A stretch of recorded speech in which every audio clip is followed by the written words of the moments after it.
is James, and you're welcome to my YouTube channel. So if you're new here, please make sure you hit that subscribe button so that you can get notified every single time I post a new video. So like the title says, in today's episode or today's video is basically about self-discovery.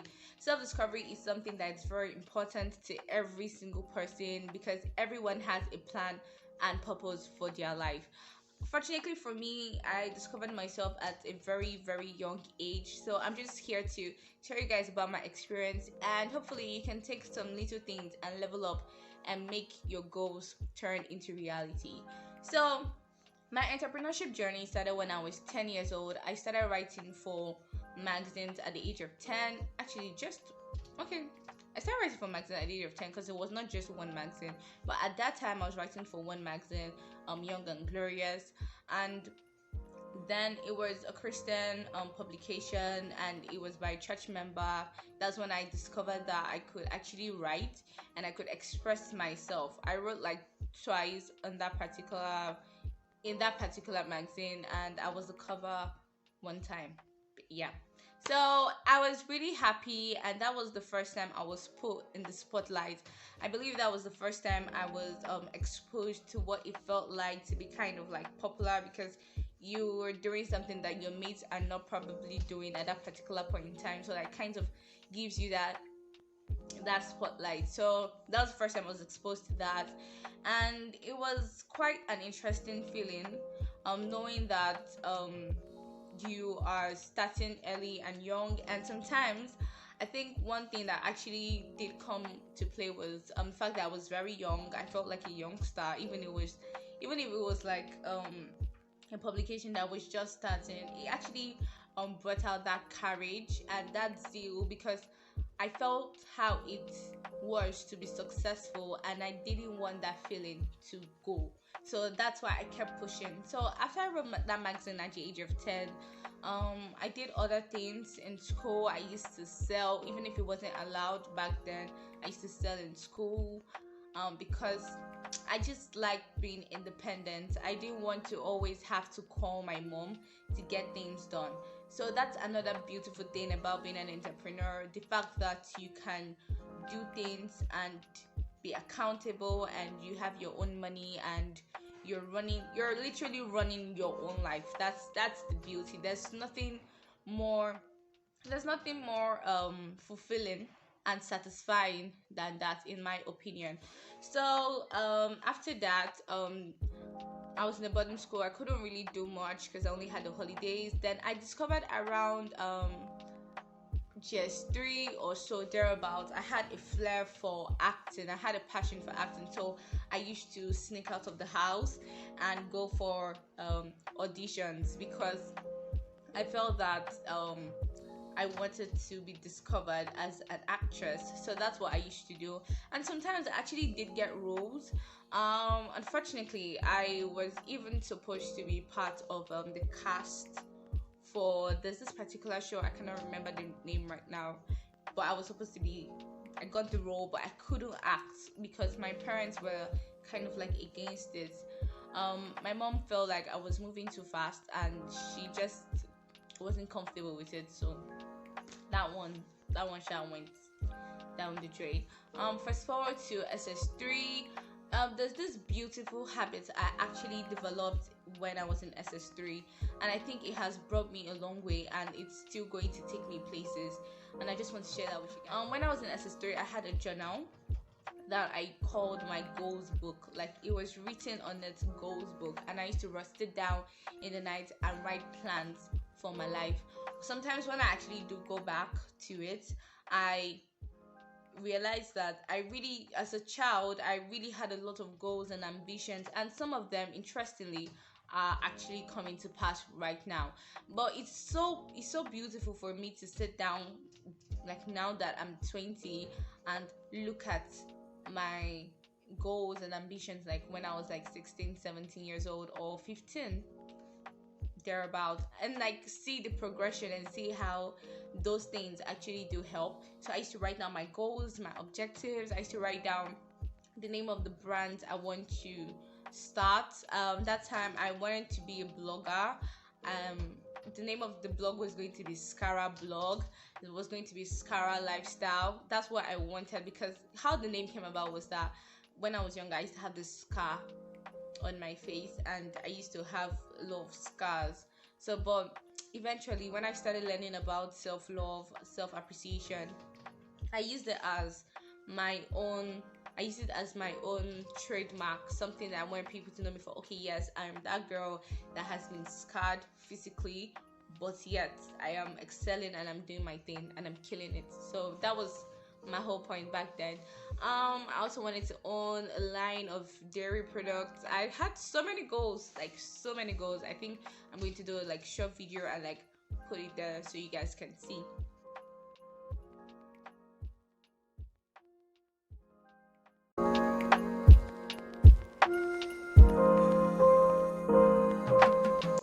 Then down to my university, I started writing for blogs again. I got the opportunity to write for Nixon Africa. My article actually did get published, and when I was in 200 level, I had my internship at Tech Point, where I worked in the editorial team, and I got an article published. Yes. So at that point in my life, I thought I wanted to be a writer. I thought I wanted to be a blogger. But I think basically because at that time Linda Ikeji was like making a lot of news and everybody knew Linda Ikeji, and I just felt like I had what it took to also write, and why not? Fast forward, later I discovered that writing was not my thing. Yes, I could write, but that was not what I wanted to do with my life personally. So I decided to actually lean back and understand myself better, like what do I like doing. Then I discovered that okay, I would like vlogging instead. So instead of writing, I rather vlog because I'm very comfortable in front of the camera and I'm confident and I can talk, so why not? So it took me a long time to start vlogging based on equipment and all that, so I didn't start that immediately. But in the meantime, I was still passionate. Apart from like selling stuff, I wanted to I wanted to do something that contributed to the world in some way. Like I wanted to make a difference. You understand what I'm saying? So that's when I started the whole self-discovery process all over again. I sat down, I took a journal, and I just began to write. Like I decided to write my goals. What are my long-term goals? What are my short-term goals? What do I want to achieve? And I understand that a human being is made up of your body, that's the physical you, your moral life, your social life, your emotional life, your career, your business part, and all that. So I wrote every single thing down. I divided my life into like segments, and I wrote down what I wanted to achieve at different parts, like at the different segments. Every single thing I wanted to achieve, I wrote them down. And I was also able to get a vision board where I posted it on my door, and every morning when I wake up in the morning, that's the first thing I see, so it reminds me. Then also I wrote down words of affirmation, and I did take time to, I'm not someone that likes to read books like that, but fortunately I was able to get access to Blinkist, where I was able to see the summary of like so many books that I felt that could help me in my journey of self-discovery. I took out time, I started reading biographies. Also, I took out my time to watch YouTube videos on self-discovery and just knowing what my purpose is for life. And fortunately for me, I guess when I was in 300 level, there was this competition that came up, Solution 17, and I participated. And my project was one of the 17 that were selected by Mrs. Foluke Michael. So that was a huge shift for me as a person, because that was when I discovered that there's a problem in the world, and then there's something I feel I could give to create some kind of solution for it. And I found that very fascinating. I found that as my contribution, because all my life I've always wanted to do something that contributes, something that makes a difference. something that would change, because I've never been a person to like sit down and complain. I believe that if you can do something about it, just do it. Like, it's way better than you sitting down and complaining all day about your life, or how your life sucks, or how the government is not doing what you're supposed to do, or how non-governmental organizations are not being proactive and all that. So I just felt like it's very important that if you have a problem with something, fix it. Like, it's that simple. We're all human beings, and we have more power than we actually think that we have. So, and my process of or rather in the process of doing that particular competition, that was when I began to discover more things about myself. That's when I found out that I could actually do more, and I could research, I could write, I could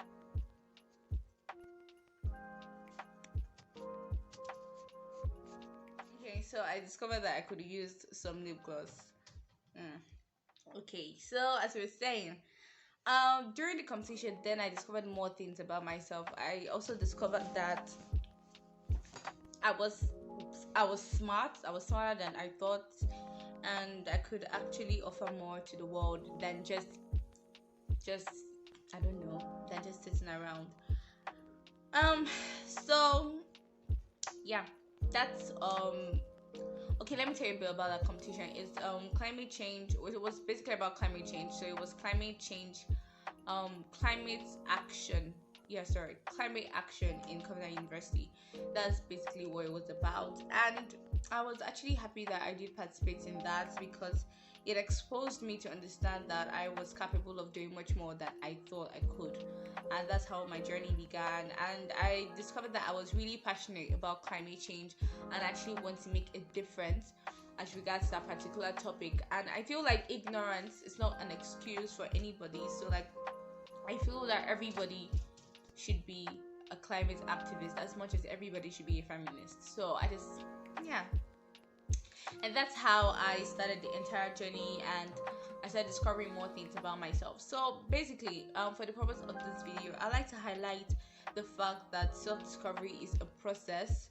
We can plan, but things happen, and it doesn't mean we should stop planning, but it means that we should always update our plans. Just the same way you have like softwares on your phone and then you update them because the developers find out that software has more potential that is currently like running right now. So I feel like we have the potential to accomplish any single thing that we put in mind. And I also believe that you should document your journey, because it's very important for you to see how far you've grown. For me personally, like just putting this out there, like birthdays are actually days I actually do sit down. That's a lot actually. Birthdays are days I do sit down and then I think about my life and see how far I've gone, go through my journals, go through my thought process, my patterns, and see how I have evolved over the years. And this actually does help you to be more grateful, because when you do things like this, then you discover that, okay, I've gone a long way and I need to be grateful for existing in the first place. And I need to be grateful because the way I thought 5 years ago is not the same way I think now. The way I carry myself 5 years ago is not the same way I carry myself now. So all these things are very, very important. And then it makes you understand that you can do much more, you can achieve much more than you tell yourself. So that's why it's also important for you to use words of affirmation. Look at yourself in the mirror and tell yourself, Grace, I am smart. Grace, I am beautiful. Grace, I am talented. Just say Grace, I am. Grace, I am. Just say I am. I am smart. I am beautiful. I am talented, and I have everything it takes to achieve whatever I want to achieve. So guys, yeah, that's basically it. That's how you can contribute to the process of discovering yourself early and on time. Like, and just know that don't rush yourself because other people are like succeeding in, or everybody's living la vida loca on social media. Like, doesn't mean you should push yourself, because everybody, we have our own race separately. Like, everybody has their own tracks that they have to cover. Everybody has their own life to live. So I think you should just do you, take your time, evaluate yourself, and talk to somebody. If you need help, talk to somebody about it. And that's why you have me. If you're comfortable, you can talk to me. Like, disclaimer, I'm not a psychologist or anything, but I feel like I can just be that friend or that sister that can help you through whatever you want. Like, and trust me, it's going to be like just between both of us, and it can be anonymous, and I can like give you advice or something. So that's basically it. I'm open to that kind of conversation because I just feel that at the end of the day, it's about making the world a better place. Not even about the money, not about the affluence or the wealth or whatever. It's just basically about contributing and making the world a better place, because it's the least you can do. So thank you guys for tuning in to my channel. Thank you if you made it this far. Thank you very much for staying with Grace James. Welcome to my YouTube channel again, and I'm just trying to grow this space. I'm just trying to maximize, create as much content. So feel free to tell me what you want to see, what you like to hear. I'm at a point I think I'm going to be talking a lot about climate change, because I feel like a lot of people are ignorant, and it's so annoying like to check my WhatsApp status and I see people like talking and saying things that like climate change does not exist. Like, bruh, I'm going to talk about that later. Like, ignorance is not an excuse. The fact that you believe in it or you don't believe in it doesn't change the fact that it's there and it's happening. So like, anyway, thank you very much for tuning in, and make sure you subscribe so that I can get more content, and till I come your way, guys. Bye guys.